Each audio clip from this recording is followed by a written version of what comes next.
Lanjut, Mina. Ini remedial atau ujian, Dek? Ujian final, Kak.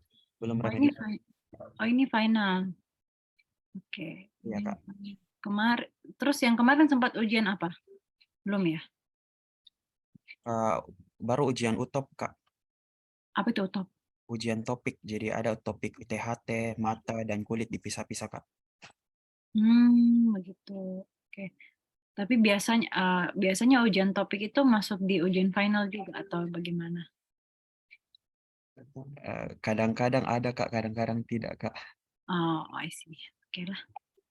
Oke, saya mulai Pak Nah, kalau ini yang pertama kita bahas mata ya. Jadi kalau kita bahas mata, tunggu saya dulu ada kunci sudah bikin.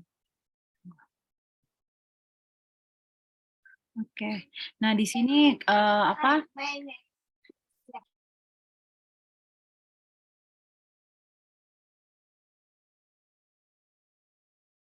Oke, sorry. Kedengeran suara kok, Dek? Oke Kak, iya Kak, sudah kedengaran Kak.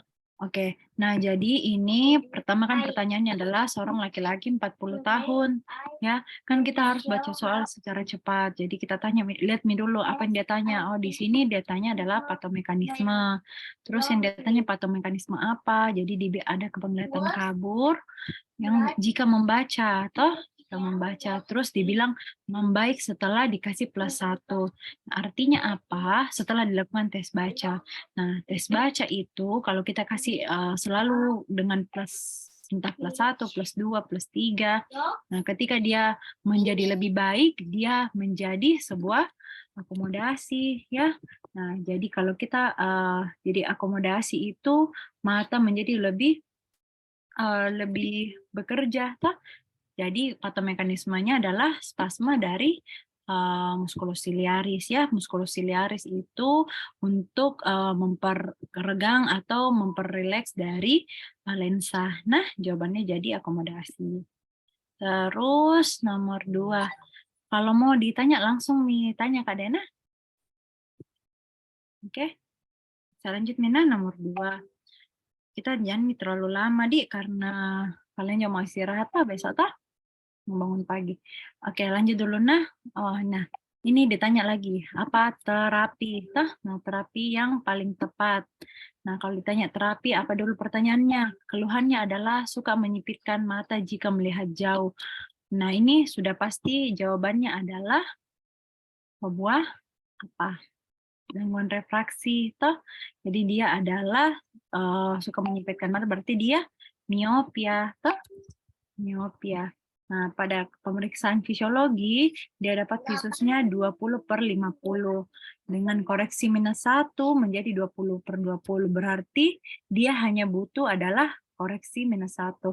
Ingat ya, kalau di mata itu yang kita mau capai adalah 20/20.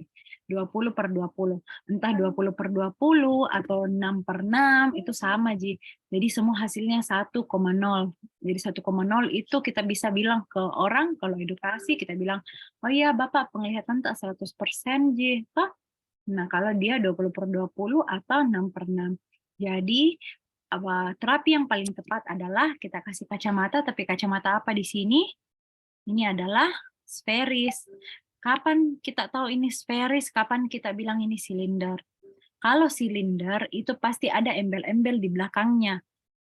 Jadi ada setelah di garis miring. Jadi kalau misalnya bilang -1 garis miring -0,50 aksis 180, berarti silindernya adalah 0,5. Silinder selalu ada di belakang sferis ya. Jadi kalau misalnya dia begini berarti kacamata sferis dan silinder, astigmat. Tapi kalau dia kayak tadi soalnya dia cuma bilang -1 berarti ini adalah sferis. Sferis apa? Yang negatif. Oke. Oke, lanjut ya. Nah, terus lanjut. Nah, di sini keluhan benjolan pada kelopak mata atas 1 bulan terakhir. Awalnya dirasakan nyeri berwarna kemerahan. pasien telah berobat, toh apakah dia minta ini?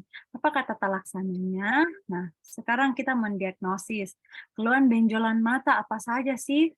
Saya tanya-tanya Mina sekalian nah, coba ini yang ujian semua kita. Ini banyak dapat yang namanya. Deh. Banyak dapat yang namanya. Bisa Mina. Jadi kalau dibilang keluhan ada benjol, toh benjol pada mata. Nah, kita lihat lagi benjolannya bagaimana, masanya bagaimana, konsisten keras, tidak hiperemis, tidak nyeri pada kelopak mata kiri atas. Tata laksananya adalah, yang kita pikir adalah kalau dia ada benjolan, yang paling sering itu dialami adalah hordeolum ya, entah hordeolum, kalajan, atau tumor, toh. Cuman kalau kita lihat di sini, dibilang sering dikasih salep sempat berkurang, ya biasanya kita berpikirnya ke arah hordeolum. Nah, sekarang tata laksana yang paling tepat adalah apa? Apakah kita bisa kasih obat lagi? Saya rasa tidak. Kenapa? Kalau hordeolum, kalau dia sudah dikasih obat, toh harusnya dia bisa sembuh sendiri. Cuman kalau dia bilang di sini dia sudah masa bulat, sudah mulai keras, tidak hiperemis lagi. Berarti sudah bukan hordeolum, dia menuju ke kalazion ya. Jadi dari hordeolum bisa menjadi kalazion. Jadi kalau dia masih merah kita bilang hordeolum. Kalau dia sudah menjadi masanya tidak hiperemis, ada benjolan dan dia tidak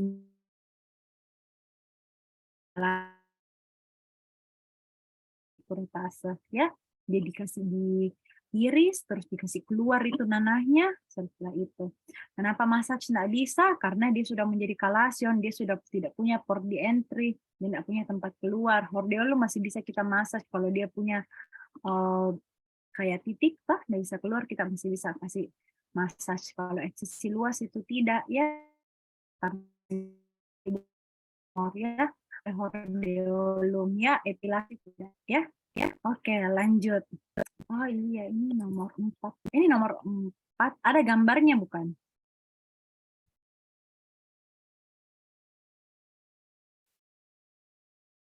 Siapa yang pernah ikut ujiannya ini? Siapa yang ikut ujiannya ini? Ada soal gambarnya enggak? Ini kalian yang ikut ujian toh? Atau bagaimana? Oh, tidak ada gambarnya. Soalnya ini soal yang buatanku kayaknya nah, karena ini pasienku nanti saya tidak coba gambarnya nah. Karena kami residen juga disuruh bikin soal toh, dan kebetulannya ini soal kok. Oke. Nah, jadi ini adalah bisa lihat dulu nah gambarnya nah. Kalau kita skip dulu nah sambil download dulu. Oke, kita skip dulu. Oke. Usia 4 tahun. Nah, ini datanya adalah diagnosis. Diagnosis apa ini? Jadi dia bilang tampak juling, toh tampak juling. Kita pikirannya adalah strabismus, toh. Tapi dia bilang apa dulu? Penglihatan ada. Visus 20/20 berarti tidak ada gangguan penglihatan. Nah, di sini kuncinya jarak kedua kantus medial yang memanjang dan IPD-nya yang normal ya. Nah, kalau misalnya dia bilang IPD-nya normal, ada namanya, kan di sini apa pilihannya? Epikantus, telekantus, tosis ya. Tosis nggak mungkin, tosis itu matanya dia menjadi jatuh ke bawah begini kah?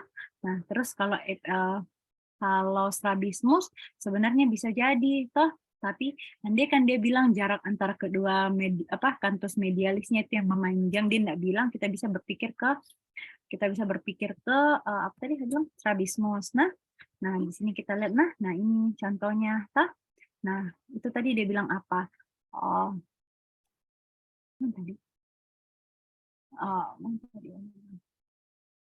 Nah dia bilang Nah, dia bilang tadi kuncinya jarak antara kedua medial kantus medial memanjang dan IPD normal. Nah, kalau dia interpupillar distance-nya normal dan kantusnya memanjang, biasanya itu adalah telekantus. Ini persis seperti ini, toh. IPD-nya tetap sama, tapi dia sininya mulai memanjang, toh. Itu disebut telekantus ya. Kalau hipertelorisme jauh lebih jauh lagi dari biasanya dia IPD-nya dia tidak normal ya. Dia abnormal juga. Nah, terus lanjut. Sorry. Oke, nah ini ditanya adalah bagaimana patofisiologi terjadinya, toh? Berarti ini kita harus tahu dulu patofisiologi apa ini, toh? Nah, dia 70 tahun. Berarti ada tua, toh? Penglihatan menurun ya. Terus sejak 6 bulan sudah lama memberat 1 bulan terakhir. Nah, di sini ada dibilang penglihatan bergelombang. Apa bahasa lainnya orang dibilang penglihatan bergelombang, bahasa ininya, bahasa ilmiahnya. Oh, bagaimana caranya bedakan epikantus dan telekantus? Beda sayang. Kalau telekantus, nanti gambarnya. Gambarnya.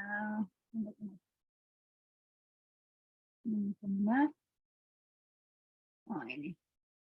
Nah, kalau telekantus, dia bilang sini jarak dari, sorry. Nah, jarak dari kantus medialnya yang mulai memanjang toh, tapi IPD-nya normal. Kalau epikantus itu dia setauku IPD-nya juga tidak normal toh, tapi IPD-nya juga sama-sama memanjang. Nah, seperti itu. Terus ada lagi mau ditanya? Langsung ditanya, jangan direct message. Nah, enggak apa-apa Ji. Kasih anonim nih, tapi supaya everyone baca. Nah, oke. Terus saya lanjut dulu nah. Untuk soal ini agak banyak di. Oke, lanjut dulu. Nah, ini riwayat. Oke. Nah, tadi patofisiologi dia tanya penglihatan bergelombang tadi apa namanya? Lupa apa penglihatan bergelombang. Masa lupa penglihatan. Apalagi penglihatan bergelombang istilahnya. Aduh, masa lupa. Kalau kita lihat garis terus dia tidak ini. Metamorfosia toh. Nah, jadi ada metamorfosia. Kenapa terjadi metamorfosia? Itu terjadi karena adanya entah dia cairan kah, ada sesuatu, drusen apapun itu tepat pada makula fovea. Nah, kalau kita bilang ada makula fovea, berarti kita berpikirnya adalah ada AMD, toh, dia pasien tua, ada penglihatan metamorfosia. Terus di sini dibilang skotoma. Kenapa bisa terjadi skotoma? Karena lesinya tepat di makula. Toh, makula itu titik buta. Jadi kita pasti akan lihat di tengah. Toh, bisa bergelombang. Toh, metamorfosia. Terus funduskopi terdapat drusen ini khas sekali pada dry AMD. Nah, jadi AMD itu ada dua. Ada yang wet, ada yang juga dry. Apalagi nih yang riwayat merokok nih sudah AMD minum. Terus bagaimana patofisiologinya terjadi AMD? Toh, nah, kalau dibilang penumpukan lemak pada membran Butch itu salah, toh dia kalau dia lemak itu dia termasuk PCV. PCV itu polipoidal koroidal vaskularisasi kalau nggak salah. Dia itu penumpukan lemak di membran Butch, toh.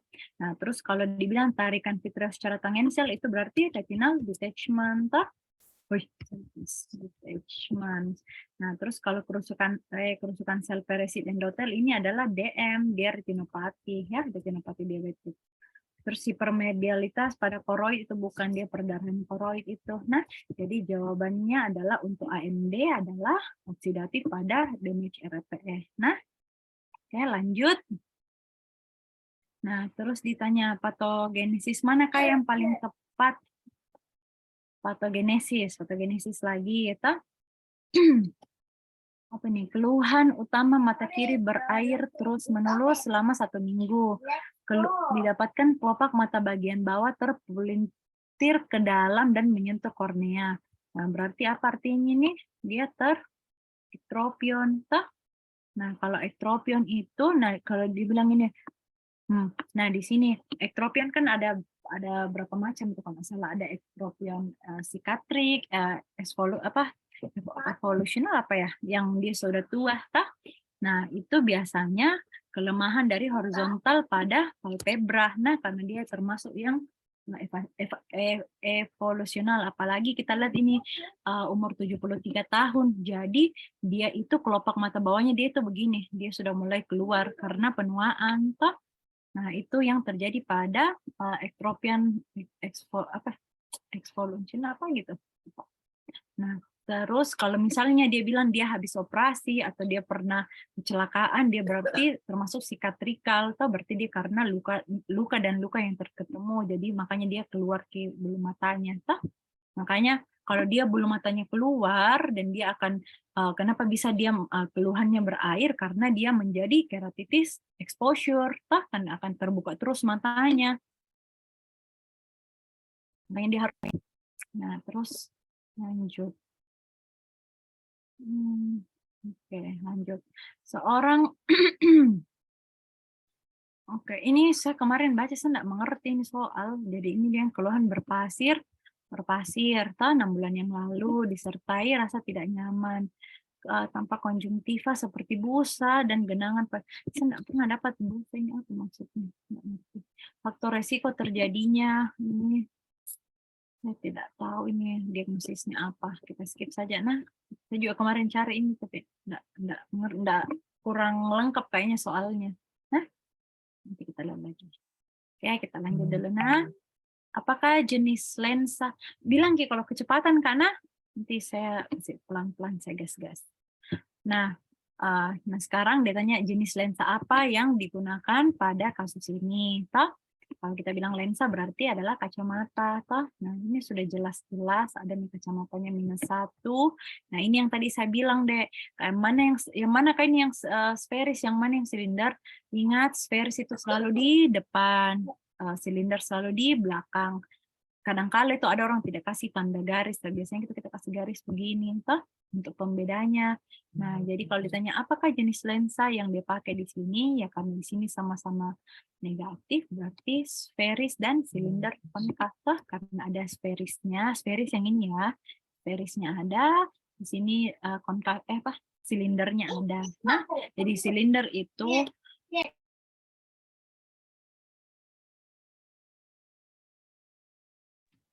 oke, sferisnya konkav. Nah, terus lanjut lagi. Nah, ini struktur manakah yang memproduksi cairan mata? Nah, sebenarnya langsung saja produksi cairan mata itu selalu ada di trabecular meshwork ya. Kalau sklem kanalnya itu tempat keluarnya. Jadi sebenarnya kalau saya nggak usah, makanya kita kalau mau dia ujian langsung saja lihat soalnya apa yang dia tanya, struktur mana yang memproduksi cairan. Nggak mungkin konjungtival bulbi atau tempat aliran hakos humor itu selalu diproduksi dari trabecular meshwork yang nanti masuk ke dalam sien kanal, dan nanti dia masuk ke dalam alirannya. Kak, izin bertanya, apakah bisa silinder konveks dengan sferis konkav? Bisa. Silinder konveks, sferis konkav. Berarti dia diagnosisnya apa? Mix astigmat. Jadi mix astigmat itu, jadi kalau mix astigmat itu dia depannya minus kah, yang silinder dan sferisnya berbeda tandanya tuh, ada yang positif ada yang negatif. Kalau dibilang bisa. Nah, malah bisa jadi soal begitu. Oke, lanjut. Terus apa yang ditanya ini disebut, ini lagi lebih jelas, disebut apakah bila adanya darah di dalam bilik mata langsung CP mata.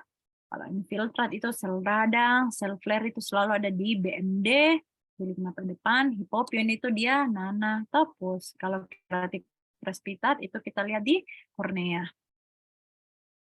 Oke, lanjut. Apakah kelainan pada kelopak mata? Nah, kelopak mata. Dia bilang apa? Keluhan kedua mata tampak menonjol. Itu mau saja. Itu yang kita tanya, kelainan apa pada kelopak mata? Kelopaknya dia tanya. Oh, kelopaknya, sorry. Nah, jadi keluhan matanya dia menonjol. Terus dia bilang sulit menutup mata secara sempurna karena dia ada tertarik. Nah, makanya dia menjadi retraksi kelainannya. Ini khas sekali pada pasien-pasien thyroid eye disease. Kita lihat sama-sama. Kalian kalau tidak lihat sama-sama pasti lupa. Nah, ini kelihatan ya. Nah, ini namanya thyroid eye disease. Jadi dia terjadi entah muskulusnya yang menebal atau itu terjadi karena ada faktor risikonya, ada yang merokok, ada yang karena gondok, makanya dia harus diperiksa FT4, TSHS sama T3 T4. Nah, kalau saya bisa bilang, kalau saya sih biasanya bilang kayak mako mata kodok, dia begini tuh khas sekali toh. Jadi dia terlihat scleral show itu maksudnya ini kelihatan ke skleranya, kan kita normalnya sklera itu enggak terlalu kelihatan sampai ujung begini, tidak toh. Nah, dia kelihatan skleranya karena adanya retraksi pada muskulusnya ya. Makanya dia terlihat seperti gambaran ini. Nah, Kak, kenapa? Wah, ini ada pertanyaan. Kak, kenapa bukan corpus ciliaris? Corpus ciliaris. Struktur mana? Apakah ditanya? Struktur mana yang memproduksi cairan mata yang mengalami penyumbatan? Tunggu, kita baca dulu. Menurut penglihatan secara tiba-tiba, pasien juga mengeluh sakit terus-menerus. Termologi, secara tiba-tiba sakit. Nah, ini dia mengarah ke glaukoma ya. Nah, ini juga harus kita lihat. Corpus ciliaris juga bisa menghasilkan pipis sendiri. Ya,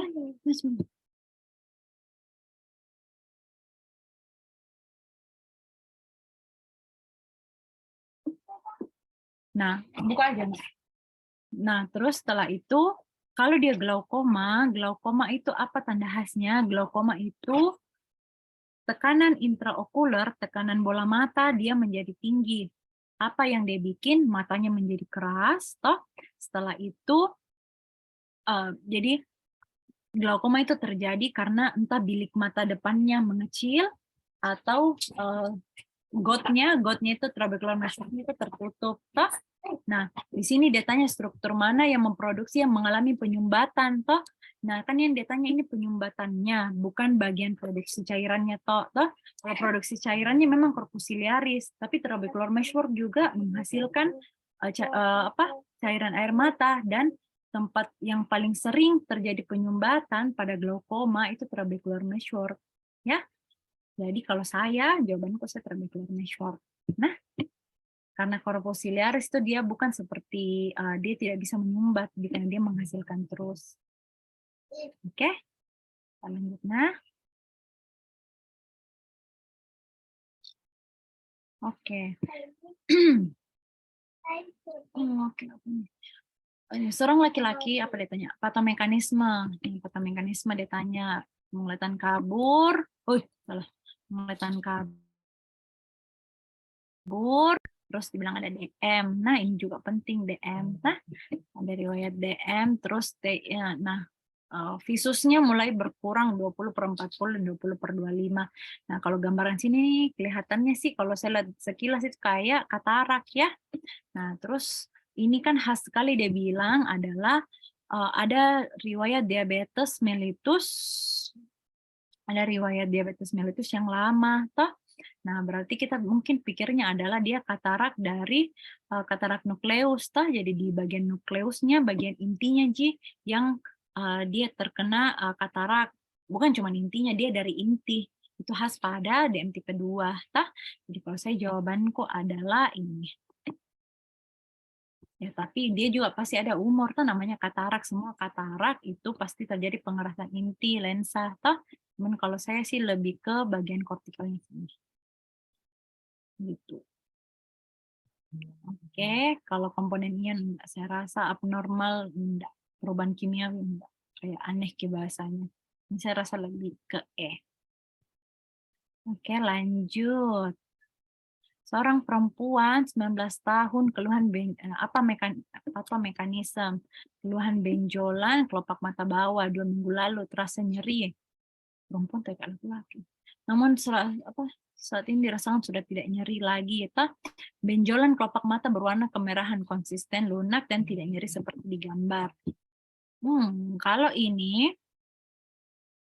kalau sini kentarin infeksi glandula sebacea. Nah, kalau trauma kronik pada bulu mata biasanya bisa juga trauma kronik, tapi biasanya kalau trauma kronik dia bukan cuma 2 minggu, berarti dia pasti sudah lama. Toh reaksi antigen antibody aneh, bukan. Penyumbatan glandula mungkin bisa jadi, mungkin terjadi infeksi yang menyebabkan penyumbatan glandula bisa. Mikrotrauma enggak.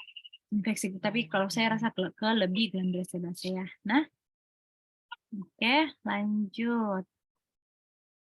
Lanjut ke ini laki-laki 72 tahun. Apa dia bilang? Keluhan yang mendasari keluhan pasien ini. Ini apa dia bilang? Oh, nih sudah terhalang asap rokok, terhalang asap rokok. Penglihatan seperti terhalang asap, berarti khas pada katarak, toh. Apalagi visusnya ini sudah pakai kanting finger, Mi. Berarti ini pasti Mi katarak, toh.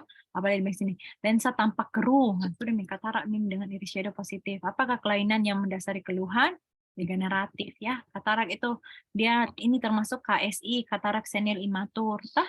Jadi, karena terjadi degeneratif. Lanjut. Tapi Kak, kenapa bisa langsung ditahu kalau masalahnya pada glandula sebacea? Oh, karena lokasinya, Dek. Di sini kan ada yang glandula meibom, ada glandula sebacea. Kalau dia kasih ada glandula meibom juga mungkin saya akan terkecoh. Cuman kan di sini tidak ada jelas. Kalau saya ya rasa tidak jelas Ki. Pembuat soal arahkan, andai kan dia bilang satu meibom atau satu zeismol, nah itu baru kita tapi zeismol enggak, zeismol pasti di ujung. Nah, kalau dia sebacea, kemungkinan dia memang dari dalam.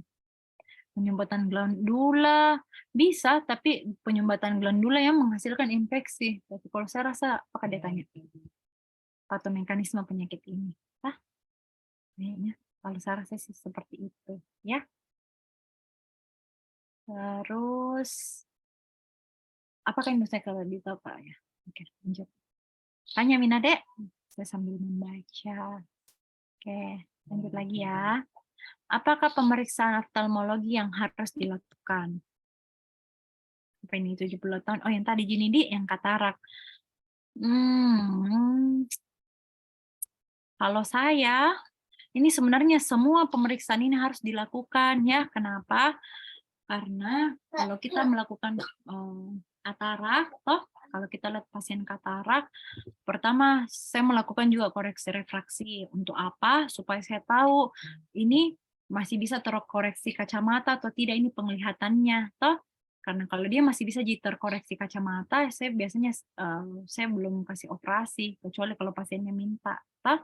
Terus retinometri. Retinometri ini gunanya untuk mengetahui kira-kira kalau dia sudah dioperasi, dia maju atau tidak penglihatannya. Jadi melihat fungsi dari retina itu masih berguna atau tidak. Toh, kalau Amsler grid saya rasa tidak ya. Amsler grid kan itu untuk melihat metamorfopsia, toh, dan ini katarak tidak bikin metamorfopsia. Nah, terus tekanan intraokular. Kalau tekanan intraokular menurutku ini wajib ya, karena untuk semua. Jadi kalau kayak sudah lewat interna ya. Jadi kalau interna kan kita lihat TNPS, toh tekanan nadi pernafasan suhu, toh kalau di mata ada namanya visus dan tekanan intraokular dan itu wajib dilihat, toh ini visusnya ada, tekanan intraokularnya belum ada. Jadi menurutku tekanan intraokular juga bisa, tapi koreksi juga harus. Jadi kita bingung ini jawabannya apa. Retinometri juga harus supaya kita tahu, misalnya kita habis lihat pasiennya, toh kita bisa mengedukasi, bilang, oh kira-kira dioperasi pun maju ji penglihatan atau kalau dioperasi tidak maju, itu kan buat edukasi, toh. Terus fundus juga wajib. Jadi saya juga bingung ini apa jawabannya. Tapi kalau saya disuruh memilih mungkin lebih ke tekanan intraokular karena dia termasuk vital. Izin Kak bertanya nomor pilihan C kenapa salah? Enggak salah, cuman enggak jelas di glandula apa. Penyumbatan bisa, tapi kalau merah dia infeksi juga, tah? Hei, yang mana 13 apa 12? Oh, salah Kak. Mana 12? Ini? Ini? 12? Ini? Kenapa pilihan untuk apa namanya? Mohon maaf untuk 13 pilihan C kenapa salah ya Kak? Enggak, C betul. Ini tah C. Jawabannya C, retraksi. Sudah cocok nih, Dek. Betul Mak tah? 13, 12, yang mana? Oke. Jawabannya ini retraksi. Nah, kelainan kelopaknya ini dibilang retraksi. Yang tadi saya bilang, yang retraksinya ini di bagian, oh yang mana 13? Oh ini ya, kenapa salah?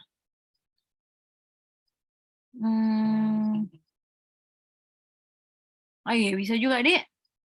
Stres osmotik kah? Tapi bisa juga iya, akumulasi sorbitol. Bisa C juga, Dek. Baru Kak baca baik-baik pengembatan. Bisa C. C aja. Bisa. Bisa. Sklerosis kayaknya. Saya enggak baca ini. Saya cuma baca stres osmotiknya. Ya, C mau, Dek. Cocok. Nah, karena sebenarnya dia mau arahkan kalian ke katarak yang disebabkan oleh DM yang lama, atau katarak nukleus. Nah, jadi bisa juga karena akumulasi sorbitol, kan katarak ini. Oke? Oke, kita lanjut. Nah, untuk 15, saya jawabanku, kalau saya sih mungkin D, tapi A juga bisa benar. Jadi, ya nanti lihat. Yang penting C bukan ya. Nah, terus lanjut. Lanjut, apa kelainan yang dialami pasien? Kelainan apa? Keluhan utama berair terus, berair terus. Kelopak bagian mata tidak dapat menutup sempurna, ya. Terus konjungtiva palpebra dan punktum lacrimalis terekspos keluar. Berarti jawabannya adalah ektropion. Kalau saya ektropion, kan dia terangkat keluar kita. Terus santelasma bukan tas, santelasma itu yang kayak kuning-kuning, entropion masuk, toksis itu yang matanya jatuh, konjungtivitis. Terus, oh ini tadi saya bahas cicatrical. Oke, apa diagnosis yang tepat? 17. Nah, keluhan mata berair, terus dilasakan. Nah, dia pos operasi, dia pernah lakukan blefaroplasti dengan jaringan parut yang ada di bagian mata. Dia menyebabkan tepi kelopak menjadi ke arah keluar. Berarti dia ektropion. Ingat saja, toh. Oh, tunggu.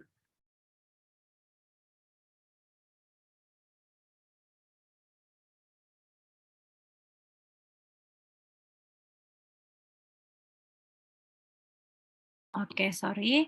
Jadi kalau dia keluar, keluar berarti exit, Kalau saya hafalan begitu, exit berarti ektropion. Nah, kalau dia karena keluar exit ektropion. Nah, jadi sini jawabannya adalah ektropion sikatrik. Nah, nilai itu karena penuaan, spastik itu karena dia meregang begini, paralitik itu karena parese. Terus lanjut.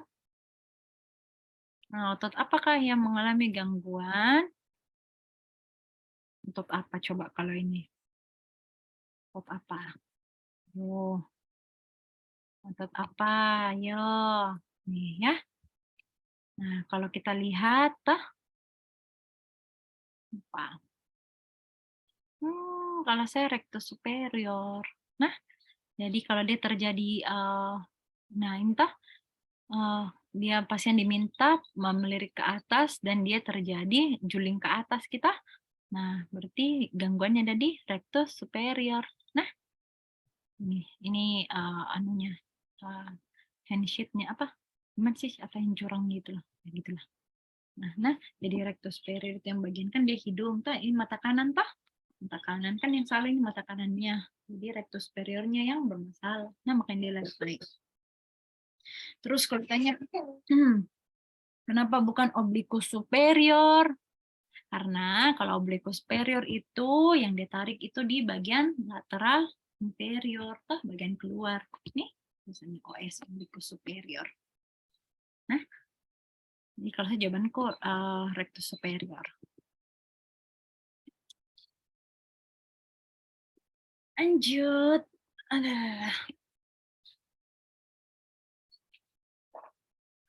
Apakah tata laksana yang tepat? Nah, kita lihat dulu. Tata laksana. Kak istilahnya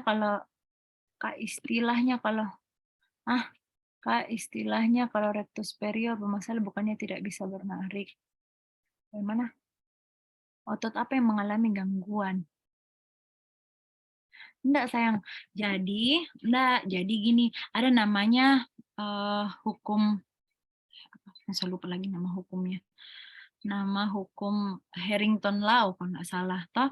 Jadi kalau dia mengalami parese di sini tah atau lumpuh ataupun apapun itu, kenapa dia tertarik naik? Karena mata itu toh memberikan energi kiri sama kanan yang sama toh.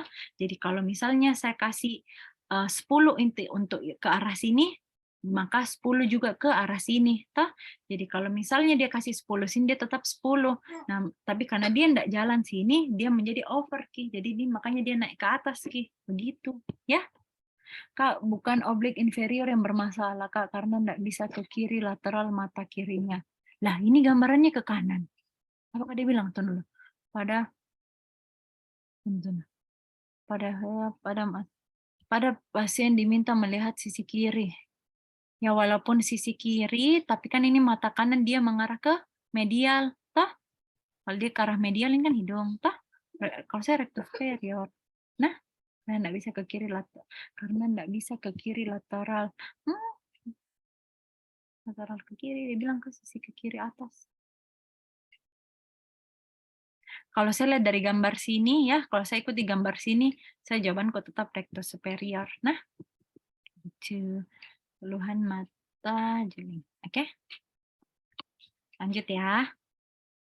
Kalau misalnya pun ya dia berganti ke soalnya, ingat saja gambaran ini. Nah, ingat saja gambaran ini. Ini yang menjalankan segala gerakan bola matanya. Nah, agak dipermasalahkan soalnya ini memang.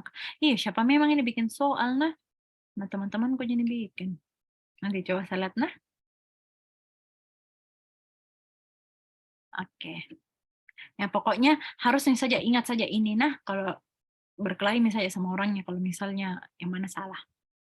Pokoknya ilmunya, atau entah dia benar atau salah, ilmunya adalah seperti ini. Toh, kenapa saya bilang tadi dia mengarah lebih over, karena lebih tertarik. Ada namanya Harrington Law. Nah, yang kayak tadi saya jelaskan. Nah, oke. Nah, terus ini tata laksana yang tepat adalah, ini kan jelas sekali, nah, ini tempat perdarahan homogen. Berwarna terang. Ini adalah subconjunctival bleeding. Tah, jelas sekali conjunctival bleeding. Terus, apa ditanya? Tata laksana yang tepat. Tata laksana yang tepat pada conjunctival bleeding, artificial tears. Jadi, nah, artificial tears saja dikasih.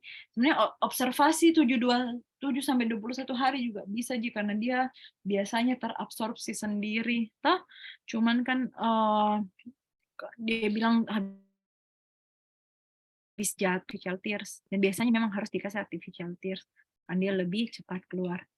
Untuk keluarkan darahnya bersama darahnya ya Kak fungsinya. Tidak sayang, dia kan namanya subconjunctival bleeding toh berada di dalam konjungtivalnya.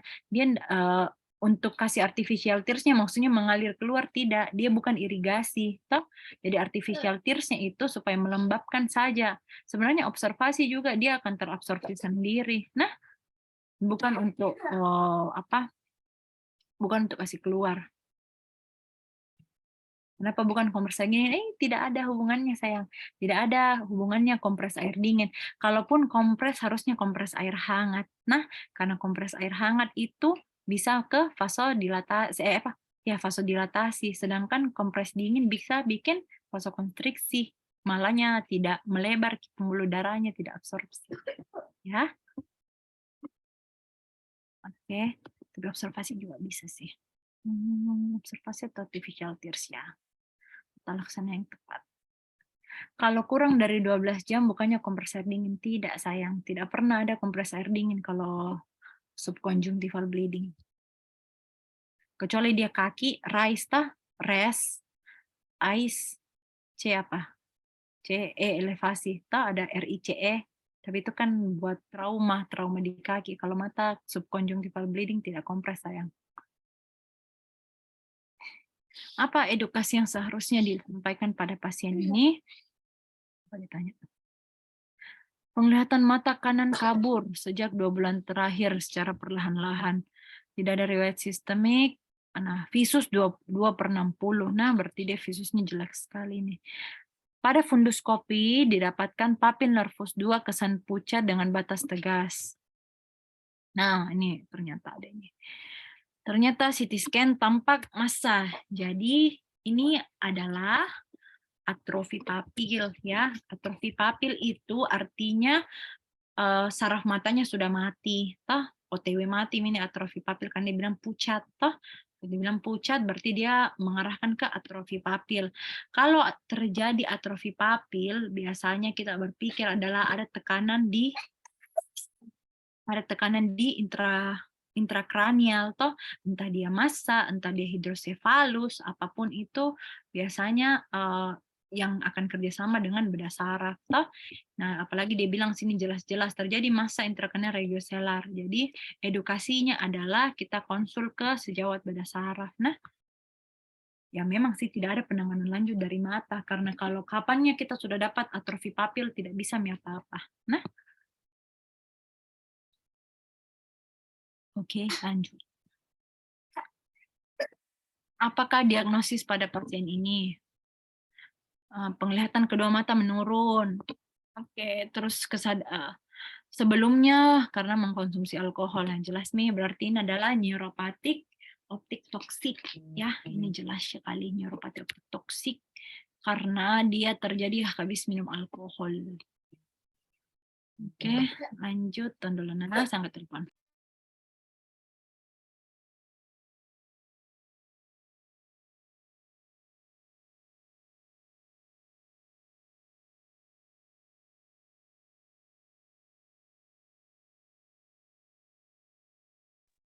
Oke, lanjut. Apakah kondisi pada kondisi mata? Kondisi matanya yang dia tanya. Kelopak mata kanan bagian atas tidak dapat terbuka secara sempurna. Berarti, nah posisi kelopak mata lebih rendah dari mata kiri. Berarti adalah ptosis. Nah, kalau dibilang matanya lebih kecil dari mata sebelahnya berarti ptosis. Nah, ptosis ini matanya lebih kecil. Kalau ptosis itu berarti kelopaknya turun ya.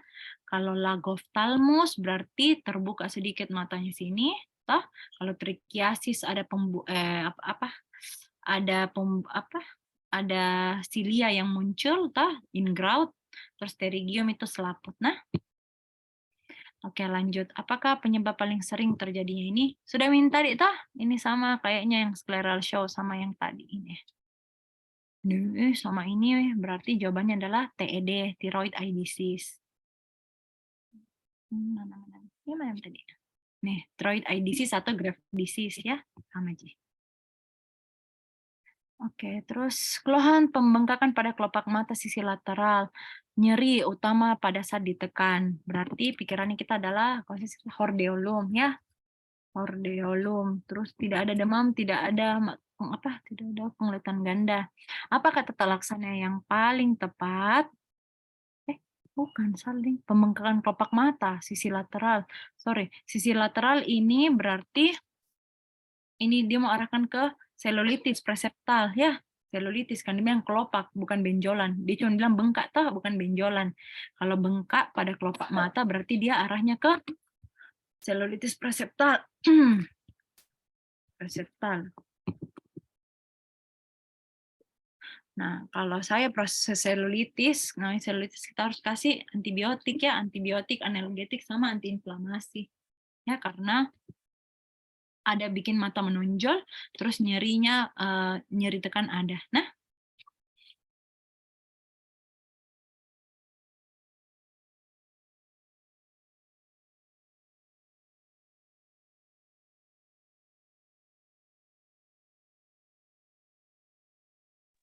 oke lanjut.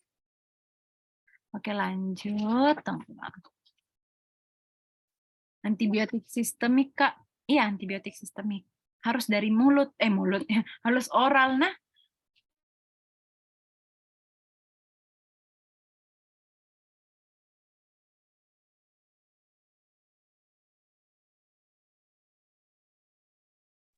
Kalau selulitis preseptal itu harus dari antibiotik sistemik karena dia pasti sudah melebar, apalagi dia bilang sudah bikin matanya menonjol, tah. Jadi dia harus mie sistemik. Berarti karena infeksi Kak, tapi tidak ada demamnya Kak. Bisa tidak ada demam, Dek. Kak, first line hordeolum apa ya Kak? First line hordeolum itu antibiotik topikal kalau hordeolum. Karena ini lihat dia bilang mata menonjol. Nah, kalau mata menonjol itu kita lebih ke entah dia selulitis, entah dia selulitis okular atau selulitis preseptal. Nah, terus kapan dipakai antibiotik sistemik atau topikal? Kalau dia sudah menjadi selulitis, dia harus antibiotik sistemik, harus langsung dibawa pakai antibiotik sistemik. Kalau dia bisa pakai topikal. Nah, terus berarti karena infeksi Kak? Iya, berarti karena infeksi. Walaupun tidak ada demam bisa. Kak, first line hordeolum apa? Itu tadi sudah saya bilang. Oke, lanjut ya.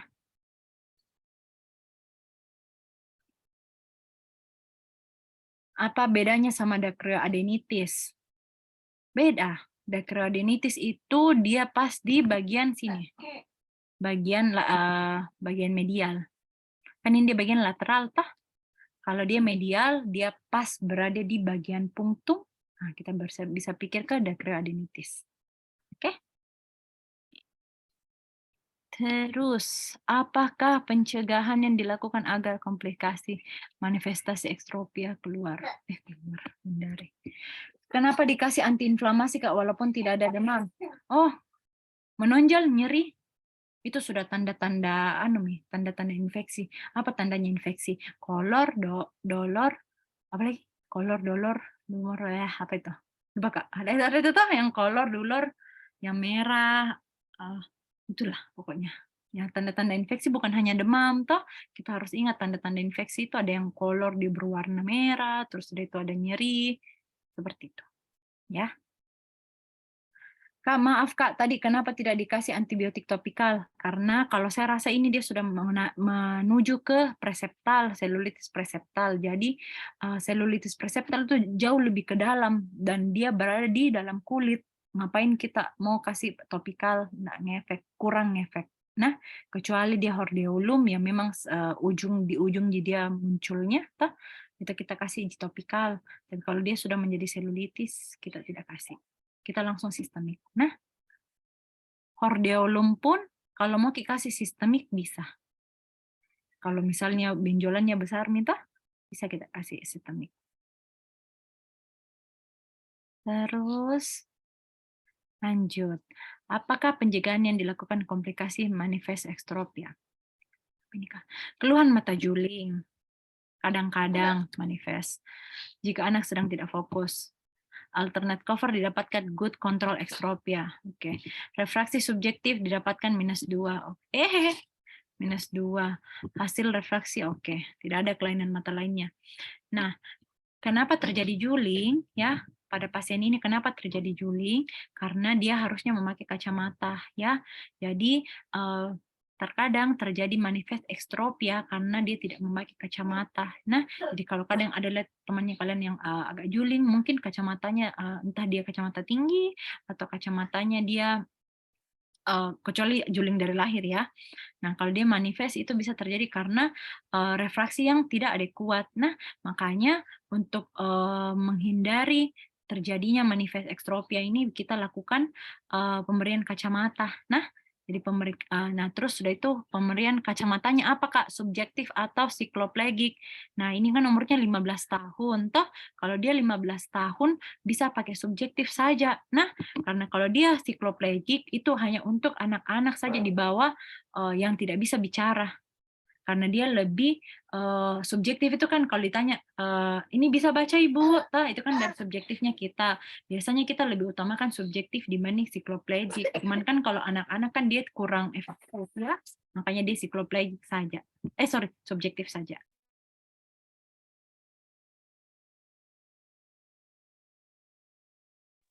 Nah, terus setelah itu, apa maksudnya Kak siklo?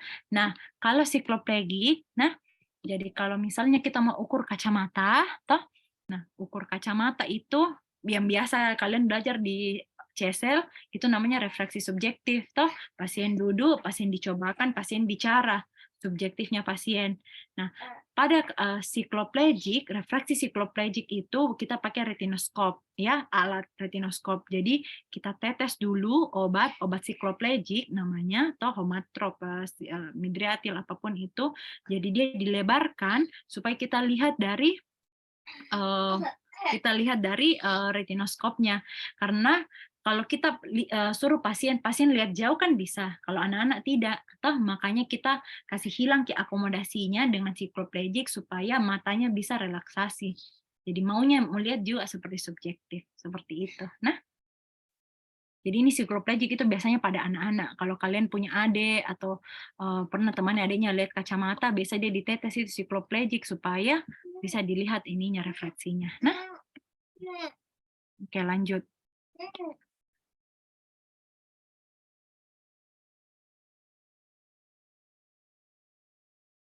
Oke, lanjut. Pada pemeriksaan Hisburg didapatkan kesan esotropia dextra. Esotropia dextra pada mata, eso berarti masuk ke dalam, toh esotropia. Kalau nervus di dalam berarti nervus 6 ya, abdusen dextra. Tekanan tah ya. Maksudnya oke, nervus 6. Lanjut ya. Terus nih. Apakah tata laksana definitif pada pasien ini? Tata laksana.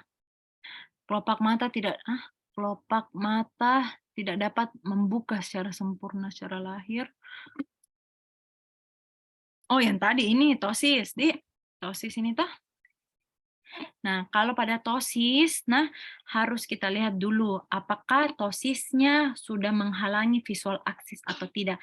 Jadi kalau misalnya toh matanya dia sudah begini, toh, dan ternyata dia sudah membuat visusnya menurun, ya. Nah, ini toh visusnya kan dia sudah menurun, dia sudah tidak 100%, tidak sampai 20/20, ya. Berarti kita sudah butuh pembedahan, ya. Sini. Andaikan dia bilang kelopak matanya tetap tidak bisa terbuka sempurna apapun itu dan visusnya masih bagus, toh visusnya masih 20/20, mungkin masih observasi atau eyelid tapping, ya. Tapi kalau eyelid tapping mau sampai kapan? Nah, kalau misalnya tosis kongenital seperti ini, apa yang kita takutkan adalah bisa menjadi ambliopia, ya, ambliopia deprivatif namanya. Jadi dia matanya ambliopia karena tertutup dari kelopaknya. Oke, lanjut. Tata laksana yang tepat. Oke, di sini dibilang kemasukan benda asing, corpal alienum, toh. Jadi untuk corpal alienum, jadi kalau ada nanti kalau kalian kerja atau dapat pasien korpal, yang pertama dilakukan adalah kasih dulu anestesi, toh kasakiki, toh anestesi topikal dulu, baru dipasang spekulum, terus diambil benda asingnya, terus dikasih salv antibiotik, lalu bebat matanya. Nah, oke lanjut. Ini. Keluhan mata berair, apa ini? Apa keluhan? Apa penyebab utama keluhan pada pasien? Mata berair, mata bersema ganjal semakin berat, silia tampak mengarah ke dalam, berarti entropion, toh. Tapi di sini dia bilang entropion bisa apa penyebab? Penyebab utamanya kalau saya sih trikiasis di sini. Nah, entropion bisa, toh, tapi trikiasis juga masuk dari entropion, toh. Jadi trikiasis itu adanya growth dari silia, toh, tapi yang menjadi entropion. Jadi kalau saya lebih ke trikiasis ini penyebabnya.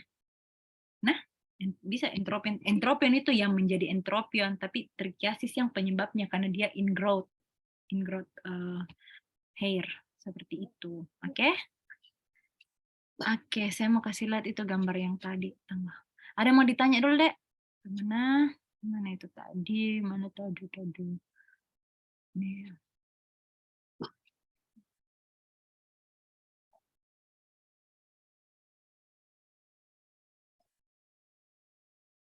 Itu soal.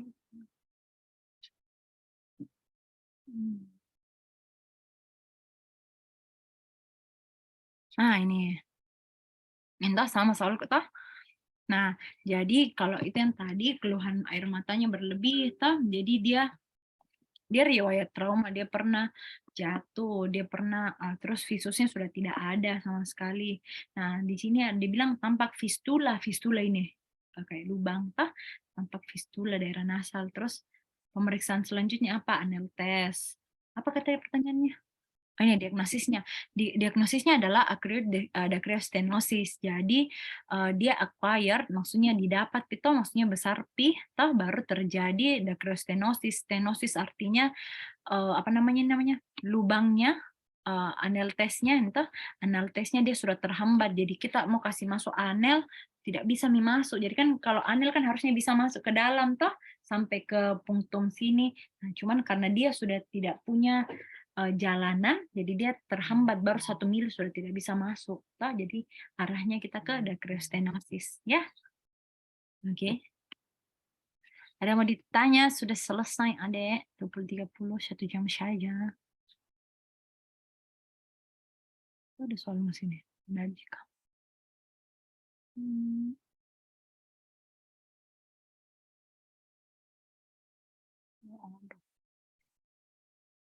Oke lah.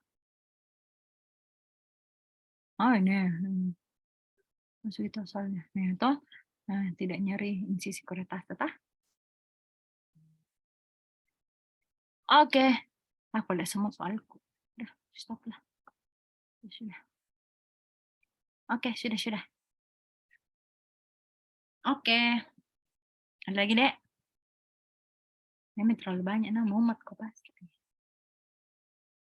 Ada lagi mau ditanya, Dek?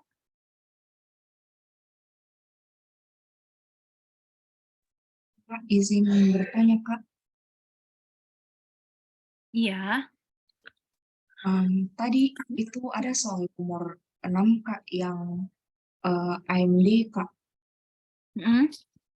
Itu patofisiologinya bukan penumpukan lemak yang menyebabkan drusen, Kak. Bukan, sayang. Bukan. Kalau penyebabkan lemak itu lebih ke arah PCV, polipoidal, koroidal, vaskulopati. Walaupun dia ada drusen itu bukan lemak ya. Drusen itu apa ya? Dia bukan lemak. Dia itu deposit dari, saya lupa lagi deposit dari apa, tapi dia bukan lemak. Nah, kalau kau bilang semua lemak, diabetes mellitus juga menghasilkan drusen. Apakah semua penyebabnya karena penumpukan lemak? Tidak toh. Jadi jangan terpaku dari kata-kata drusen karena drusen itu tidak hanya di AMD, dia banyak. Nah, seperti itu. Ada lagi?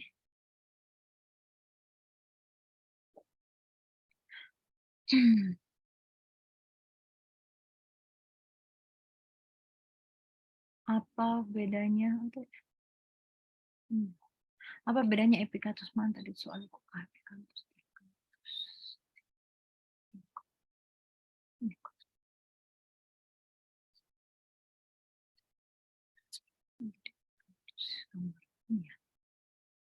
Iya.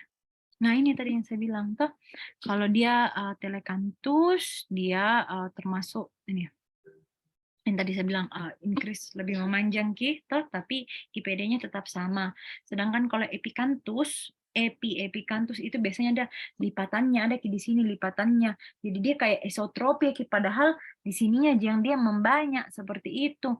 Jadi dia terasa juling, tapi hanya karena dia lipatan kulitnya, bukan karena memanjang. Nah, beda epikantus itu karena sininya ada kayak bukan lemak, kayak kulit lagi. Nah, apakah boleh minta file soal? Oh, tidak bisa sayang, saya tidak bisa bagi soal yang tadi. Saya mau digere. Tidak bisa dibahas soal yang tadi kita kasih tahu, tidak bisa. Ada, mohon maaf sekali ini. Yang penting toh apa yang kalian mau lihat, tunas silot saja ya. Tidak untuk share tapi catat saja ya.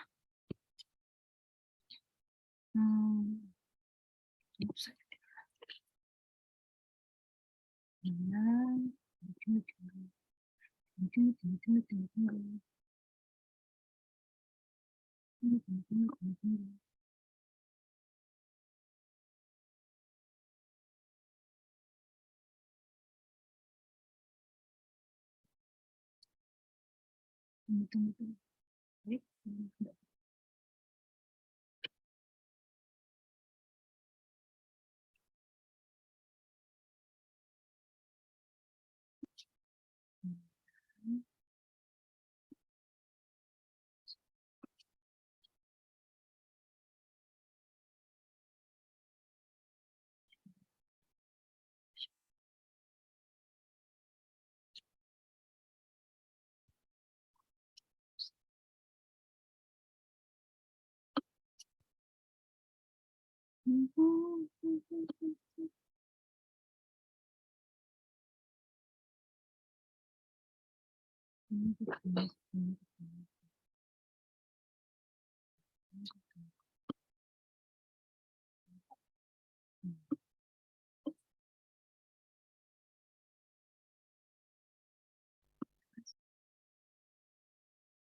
Oke, kita bahas singkat saja ya.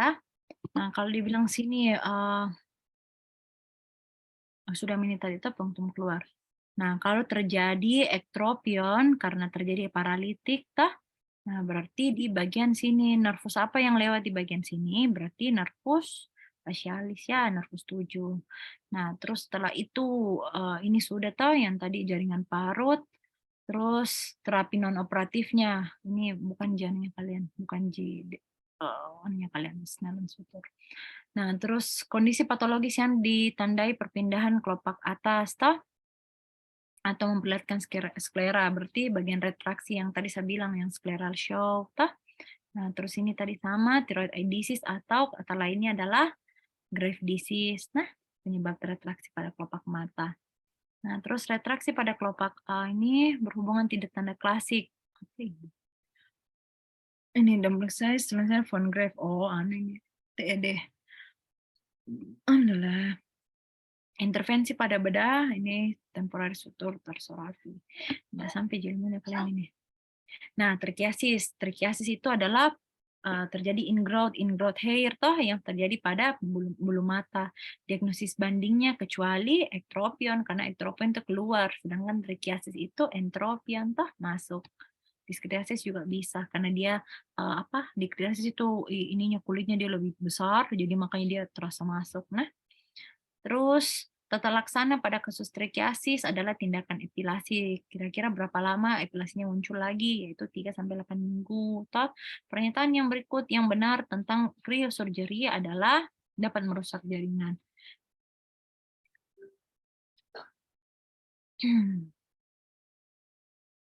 Tapi boleh diulang Kak, kenapa perdarahan subkonjungtival dikasih arti? Oh, tunggu, kayaknya saya bikin ini soalnya itu tunggu. Konjungtival bleeding.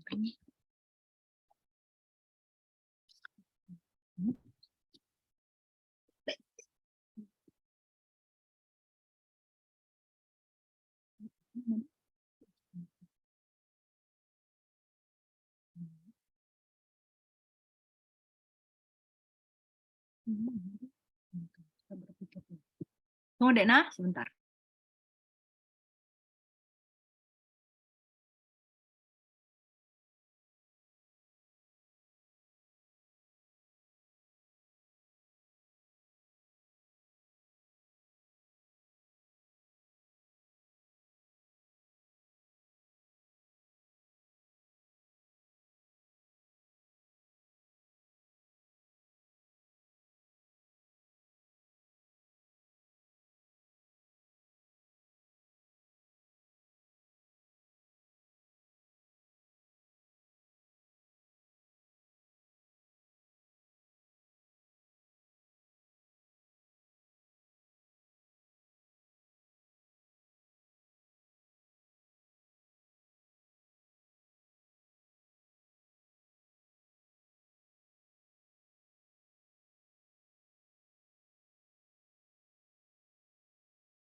Setelah saya bicara baru tidak muncul suaraku.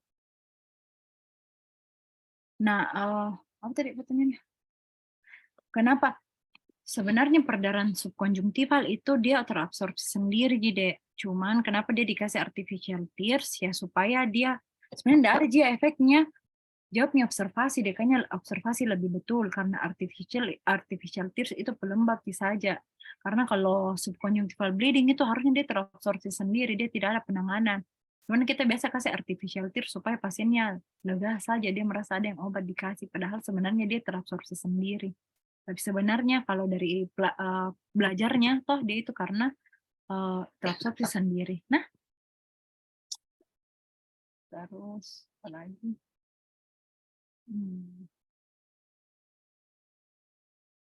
Artificial itu yang ya, betul, perdarahan cukup bisa betul. Tuh nih, ini toh. Terjadi nih. Manajemennya apa? Toh manajemennya adalah C, berikan artificial tears. Kenapa saya kasih? Oh, karena dia bekerja di komputer.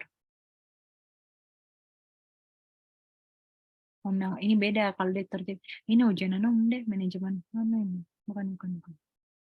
Enggak ada. Oke, sudah. Sudah cukup adik ya. Sudah cukup spill-nya ya. Oke. Ada lagi, Dek? Kami jam 9. Maaf Kak, untuk soal keluhan mata berpasir ada gambaran seperti.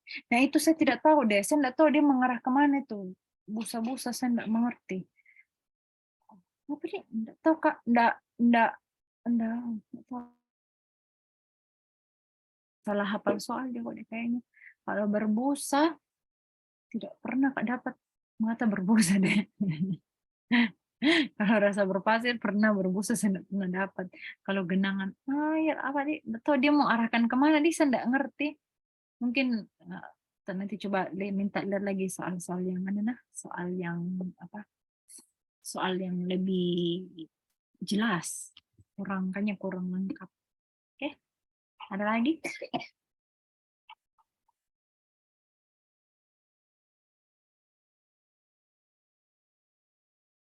Ada lagi?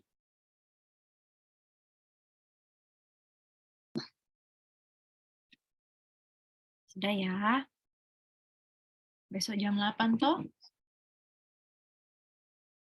Ini bukan. Nih.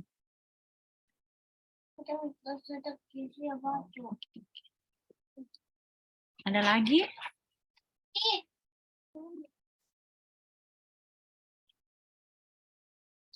Oke. Sudah deh ya. Semoga lancar ujiannya besok. Amin. Maaf ya saya tidak bisa ajar kulit dan THT, tapi semoga what's this. Oke.